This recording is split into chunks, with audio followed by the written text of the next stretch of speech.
September 21 ಭಾನುವಾರ ಅತ್ಯಂತ ಶಕ್ತಿಶಾಲಿ ಅಮಾವಾಸ್ಯೆಯ ಜೊತೆ ಸೂರ್ಯಗ್ರಹಣ ಕೂಡ ಬಂದಿದೆ. ಈ ಅಮಾವಾಸ್ಯೆಯನ್ನು ಭಾದ್ರಪದ ಅಮಾವಾಸ್ಯೆ ಅಥವಾ ಮಹಾಲಯ ಅಮಾವಾಸ್ಯೆ ಎಂದು ಕರೆಯುತ್ತಾರೆ. ಸೂರ್ಯಗ್ರಹಣದೊಂದಿಗೆ ಕೂಡಿದ ಅತ್ಯಂತ ಶಕ್ತಿಶಾಲಿ ಅಮಾವಾಸ್ಯೆಯು ಸಾಮಾನ್ಯವಾದ ಅಮಾವಾಸ್ಯೆ ಅಲ್ಲ, ತುಂಬಾ ಶಕ್ತಿಶಾಲಿಯಾಗಿದೆ. ಇದರ ಜೊತೆಗೆ ಈ ಅಮಾವಾಸ್ಯೆ ಸ್ವಲ್ಪ ಕೆಡುಕನ್ನು ಸಹ ತರಬಹುದು. ಹಾಗಾಗಿ ಈ ಶಕ್ತಿಶಾಲಿ ಗ್ರಹಣದ ಅಮಾವಾಸ್ಯೆಯ ದಿನದಂದು ಕೆಡುಕು ಮತ್ತು ದೋಷಗಳು ನಮ್ಮ ಮೇಲೆ ಅಥವಾ ನಮ್ಮ ಮನೆಯ ಮೇಲೆ ಬೀಳದಂತೆ ತಡೆಯಲು ಕೆಲವು ಪರಿಹಾರಗಳನ್ನು ಮಾಡುವುದು ಒಳ್ಳೆಯದು.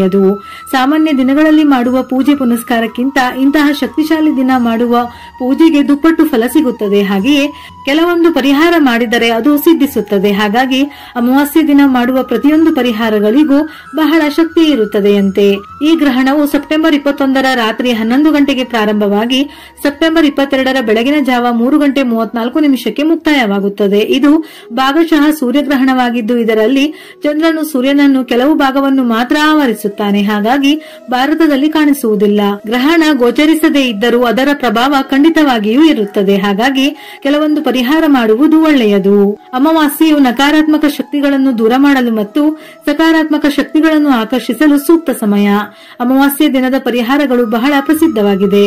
ಆದ್ದರಿಂದ ಅಮಾವಾಸ್ಯೆಯ ದಿನ ಏನೇ ಮಾಡಿದರೂ ನಮಗೆ ಅದ್ಭುತವಾಗಿ ಫಲಿಸುತ್ತದೆ. ನಮ್ಮಲ್ಲಿರುವ ಆರ್ಥಿಕ ಸಮಸ್ಯೆಗಳು, ಸಾಲದ ಬಾಧೆಗಳು, ಮನೆಯಲ್ಲಿರುವ ಕೆಲವು ದೋಷಗಳು, ನರದೃಷ್ಟಿ ಇಂತಹ ಕೆಟ್ಟದ್ದನ್ನು ನಿವಾರಿಸಿಕೊಳ್ಳಲು ಇದು ಉತ್ತಮ ಸಮಯವೆಂದು ಹೇಳಬಹುದು.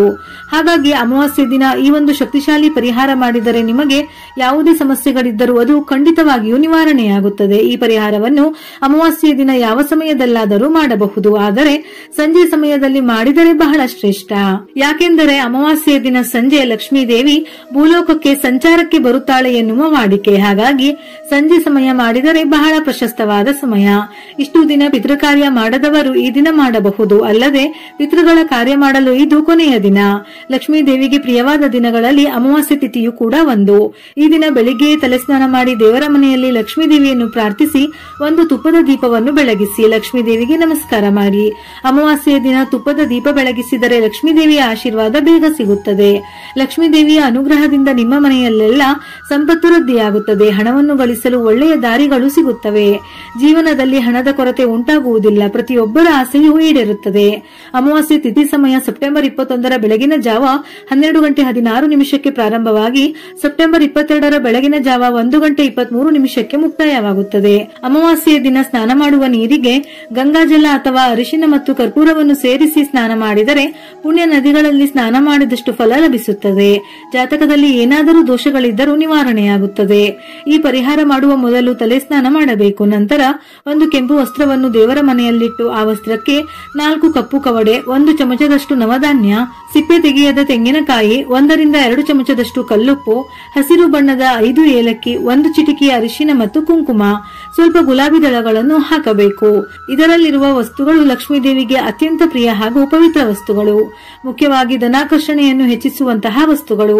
ಹಾಗೆಯೇ ನರದೃಷ್ಟಿಯನ್ನು ಸಹ ನಿವಾರಿಸುತ್ತದೆ. ಆದ್ದರಿಂದ ಈ ಮೂಟೆ ಬಹಳ ಶಕ್ತಿಶಾಲಿ. ಮೇಲೆ ಹೇಳಿದ ಎಲ್ಲಾ ವಸ್ತುಗಳನ್ನು ಕೆಂಪು ಬಟ್ಟೆಯಲ್ಲಿ ಗಂಟು ಕಟ್ಟಿ ದೇವರ ಮನೆಯಲ್ಲಿಟ್ಟು ಅರಿಶಿನ ಕುಂಕುಮವನ್ನು ಹಚ್ಚಿ ದೇವರ ಮನೆಯಲ್ಲಿ ಲಕ್ಷ್ಮೀ ದೇವಿಗೆ ಬೆಲ್ಲವನ್ನು ನೈವೇದ್ಯಕ್ಕೆ ಇಟ್ಟು ತುಪ್ಪದ ದೀಪ ಹಚ್ಚಿ ಆ ಮೂಟೆಗೆ ಸಾಂಬ್ರಾಣಿ ಧೂಪದಿಂದ ಆರತಿ ಮಾಡಿ ಮನೆಯ ಮುಖ್ಯ ಬಾಗಿಲಿಗೆ ಕಟ್ಟಿ. ಈ ರೀತಿ ಮಾಡುವುದರಿಂದ ಆ ಮೂಟೆಗೆ ಇನ್ನೂ ಶಕ್ತಿ ಬರುತ್ತದೆ. ನಂತರ ಮನೆಯ ಹೊಸ್ತಿಲಿಗೆ ದೀಪವನ್ನು ಹಚ್ಚಿ ನಿಮ್ಮಲ್ಲಿರುವ ಎಲ್ಲಾ ಸಮಸ್ಯೆಗಳನ್ನು ಹೇಳಿಕೊಂಡು ನಮಸ್ಕರಿಸಬೇಕು. ಇವುಗಳಿಗೆ ಜಾಸ್ತಿ ಖರ್ಚು ಇರುವುದಿಲ್ಲ. ಪ್ರತಿಯೊಬ್ಬ ಸಾಮಾನ್ಯ ಮನುಷ್ಯನು ಸಹ ಇವುಗಳನ್ನು ತಂದು ಕಟ್ಟಿಕೊಳ್ಳಬಹುದು. ಏಕೆಂದರೆ ನಮ್ಮ ಮೇಲೆ ಕೆಟ್ಟ ಪ್ರಯೋಗಗಳನ್ನು ಮಾಡಿದಾಗ ನಾವು ಬಹಳ ತೊಂದರೆ ಪಡುತ್ತೇವೆ. ಅವೆಲ್ಲವೂ ನಮಗೆ ಗೊತ್ತಿರುವುದಿಲ್ಲ. ಅಂತಹ ಕಷ್ಟಗಳನ್ನು ಅನುಭವಿಸುವುದರ ಬದಲು ಒಮ್ಮೆ ಈ ಶಕ್ತಿಶಾಲಿ ಪರಿಹಾರವನ್ನು ಮಾಡಬಹುದು. ಇಂತಹ ಪರಿಹಾರಗಳನ್ನು ಮಾಡಿದಾಗ ಅಂತಹ ಯಾವುದೇ ಕೆಟ್ಟದ್ದು ಇದ್ದರೂ ಅದು ಸಂಪೂರ್ಣವಾಗಿ ದೂರವಾಗಲು ಅವಕಾಶವಿರುತ್ತದೆ. ಆದ್ದರಿಂದ ನಮ್ಮ ಮನೆಯ ಮೇಲಿರುವ ದೃಷ್ಟಿ, ಜನರ ಮೇಲಿರುವ ಕೆಟ್ಟ ಪ್ರಭಾವಗಳನ್ನು ತೆಗೆದುಹಾಕಲು ಇದನ್ನು ಕಟ್ಟಬೇಕು. ಒಂದೇ ಮಾತಿನಲ್ಲಿ ಹೇಳಬೇಕೆಂದರೆ ನಿಮ್ಮ ದಾರಿದ್ರ್ಯವೆಲ್ಲವೂ ದೂರವಾಗುತ್ತದೆ. ಮನೆಯಲ್ಲಿರುವ ದಾರಿದ್ರ್ಯ ದೇವತೆ ಹೊರಗೆ ಹೋಗಿ ಲಕ್ಷ್ಮೀ ದೇವಿಯು ನಿಮ್ಮನ್ನು ಹರಸಿ ಮನೆಗೆ ಬಂದು ಶಾಶ್ವತವಾಗಿ ನೆಲೆಸುತ್ತಾಳೆ. ತಾಯಿ ಲಕ್ಷ್ಮಿಯ ಅನುಗ್ರಹದಿಂದ ಕಡು ಬಡವನು ಶ್ರೀಮಂತನಾಗುತ್ತಾನೆ. ಈ ಪರಿಹಾರವು ಕೇವಲ ಆರ್ಥಿಕ ಸಮೃದ್ಧಿಗೆ ಮಾತ್ರವಲ್ಲದೆ ಸಮಗ್ರ ಜೀವನದ ಸುಧಾರಣೆಗೆ ದಾರಿಯಾಗುತ್ತದೆ. ಈ ಮೂಟೆಯು ಒಂದು ರಕ್ಷಾ ಕವಚವಾಗಿ ಕಾರ್ಯನಿರ್ವಹಿಸುತ್ತದೆ. ಈ ಮೂಟೆಯನ್ನು ಮುಂದಿನ ಅಮಾವಾಸ್ಯೆ ದಿನ ಬಿಚ್ಚಿ ಅದರಲ್ಲಿರುವ ವಸ್ತುಗಳನ್ನು ಹರಿಯುವ ನೀರಿಗೆ ಅಥವಾ ನಿರ್ಜನ ಪ್ರದೇಶ ಅಂದರೆ ಯಾರು ತುಳಿಯದಿರುವ ಜಾಗಕ್ಕೆ ಹಾಕಬೇಕು. ಆದ್ದರಿಂದ ಅಮಾವಾಸ್ಯೆಯ ದಿನ ತಪ್ಪದೆ ಈ ಪರಿಹಾರವನ್ನು ನೀವು ಮಾಡಿ ಮುಖ್ಯ ದ್ವಾರಕ್ಕೆ ಕಟ್ಟಿ. ಈ ಶಕ್ತಿಶಾಲಿ ಮೂಟೆ ನಿಮ್ಮ ಜೀವನವನ್ನು ಬದಲಾಯಿಸುತ್ತದೆ. ನೀವು ಸಂತೋಷವಾಗಿ ಆನಂದವಾಗಿ ಅಷ್ಟೈಶ್ವರ್ಯಗಳಿಂದ ಸಿರಿ ಸಂಪತ್ತುಗಳಿಂದ ತುಂಬಿರುವಂತೆ ಈ ಮೂಟೆ ಮಾಡುತ್ತದೆ. ಈ ದಿನ ಕಾಗೆಗೆ ಅನ್ನ ನೀಡಿದರೆ ಬಹಳ ಒಳ್ಳೆಯದು. ಪಿತೃದೋಷಗಳಿಂದ ಮುಕ್ತಿ ಪಡೆಯಬಹುದು. ಜೊತೆಗೆ ಶನಿದೋಷವಿದ್ದರೂ ನಿವಾರಣೆಯಾಗುತ್ತದೆ. ಓಂ ಶನೈಶ್ಚರಾಯ ನಮಃ ಈ ಮಂತ್ರವನ್ನು 11 ಬಾರಿ ಪಠಿಸುವುದು ಉತ್ತಮ. ಇದರ ಜೊತೆಯಲ್ಲಿ ಈ ದಿನ ಕಪ್ಪು ನಾಯಿಗಳಿಗೂ ಆಹಾರ ಹಾಕಿ. ಈ ಅಮಾವಾಸ್ಯೆಯ ದಿನದಂದು ನಿಮ್ಮ ಮನೆಗೆ ಉಪ್ಪಿನಿಂದ ದೃಷ್ಟಿ ತೆಗೆಯಬೇಕು. ನಿಮ್ಮ ಮನೆಯ ಯಜಮಾನರು ಮನೆಯ ಮುಖ್ಯ ದ್ವಾರದ ಮುಂದೆ ನಿಂತು ಕಲ್ಲುಪ್ಪಿನಿಂದ ಮನೆಗೆ ದೃಷ್ಟಿ ತೆಗೆಯಬೇಕು. ಇದರಿಂದ ಭಯಾನಕ ದೃಷ್ಟಿದೋಷ ಸಮಸ್ಯೆಗಳು ನಿವಾರಣೆಯಾಗಿ ನಿಮ್ಮ ಮನೆಗೆ ಹಣದ ಹರಿವು ಆರಂಭವಾಗುತ್ತದೆ.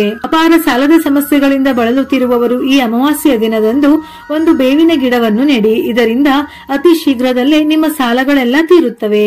ಇನ್ನು ಅಮಾವಾಸ್ಯೆಯ ದಿನದಂದು ಮನೆಯಲ್ಲಿರುವ ಚಿಕ್ಕ ಮಕ್ಕಳಿಗೆ ಕಡ್ಡಾಯವಾಗಿ ದೃಷ್ಟಿ ತೆಗೆಯಬೇಕು. ಚಿಕ್ಕ ಮಕ್ಕಳ ಮೇಲೆ ನರದೃಷ್ಟಿ ಹೆಚ್ಚಾಗಿರುತ್ತದೆ. ಹಾಗಾಗಿ ಅಮಾವಾಸ್ಯೆಯ ದಿನದಂದು ನಿಮ್ಮ ಮನೆಯಲ್ಲಿರುವ ಚಿಕ್ಕ ಮಕ್ಕಳಿಗೆ ಸಾಸಿವೆಯಿಂದ ದೃಷ್ಟಿ ತೆಗೆಯಿರಿ. ನರದೃಷ್ಟಿ ದೋಷಗಳೆಲ್ಲ ತಕ್ಷಣವೇ ನಿವಾರಣೆಯಾಗುತ್ತದೆ. ಅಮಾವಾಸ್ಯೆಯ ದಿನದಂದು ಗೋವನ್ನು ಪೂಜಿಸಿದವರಿಗೆ ಸಮಸ್ತ ಪಾಪಗಳು ನಿವಾರಣೆಯಾಗಿ ಜನ್ಮ ಜನ್ಮಗಳ ಅದೃಷ್ಟ ದೊರೆಯುತ್ತದೆ. ಮುಖ್ಯವಾಗಿ ಈ ಅಮಾವಾಸ್ಯೆಯ ದಿನದಂದು ಗೋಮಾತೆಗೆ ಆಹಾರ ನೀಡಿ ನಮಸ್ಕರಿಸಿದರೆ ಮುಕ್ಕೋಟಿ ದೇವತೆಗಳ ಆಶೀರ್ವಾದ ತಕ್ಷಣ ದೊರೆಯುತ್ತದೆ. ಈ ದಿನ ತಪ್ಪದೆ ನೆನೆಸಿದ ಹೆಸರು ಕಾಳು, ನೆನೆಸಿದ ರಾಗಿ ಮತ್ತು ನೆನೆಸಿದ ಅಕ್ಕಿಗೆ ಬೆಲ್ಲವನ್ನು ಸೇರಿಸಿ ತಿನ್ನಲು ಕೊಡಿ. ಅಥವಾ ರಾಗಿ ಹಿಟ್ಟಿಗೆ ಬೆಲ್ಲ ಮತ್ತು ತುಪ್ಪವನ್ನು ಸೇರಿಸಿ ಕೊಡಬೇಕು. ಇವುಗಳಲ್ಲಿ ಯಾವುದಾದರೂ ಒಂದನ್ನಾದರೂ ಗೋವಿಗೆ ತಿನ್ನಿಸಿ. ಗೋಮಾತೆಯು ದೇವತೆಗಳಿಗೆ ಸಮಾನವೆಂದು ಹಿಂದೂ ಧರ್ಮದ ಪುರಾಣಗಳಲ್ಲಿ ಹೇಳಲಾಗಿದೆ. ಆದ್ದರಿಂದ ಗೋಸೇವೆ ಮಾಡಿದರೆ ಯಾವುದೇ ಸಮಸ್ಯೆಗಳಿದ್ದರೂ ನಿವಾರಣೆಯಾಗುತ್ತದೆ. ವಿಡಿಯೋ ಇಷ್ಟ ಆಗಿದ್ದಲ್ಲಿ ಮರೆಯದೆ ಲೈಕ್ ಕೊಟ್ಟು ನಿಮ್ಮವರಿಗೆ ಶೇರ್ ಮಾಡಿ. ಉಪಯುಕ್ತ ಮಾಹಿತಿಯೊಂದಿಗೆ ಮತ್ತೆ ಭೇಟಿಯಾಗೋಣ.